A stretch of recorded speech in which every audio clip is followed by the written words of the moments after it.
86వ కీర్తన 11వ వచనములో కూడా చక్కని మాట ఇక్కడ మనకు కనబడుతుంది.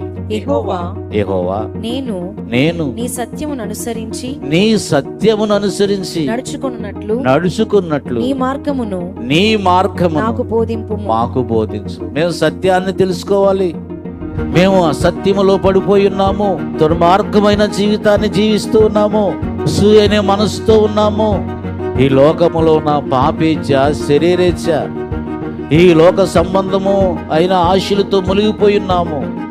ఈ లోకమే సర్వము అనుకుంటున్నాము. ఈ లోకము ఒక రోజు నశించిపోతుందని తెలుసు.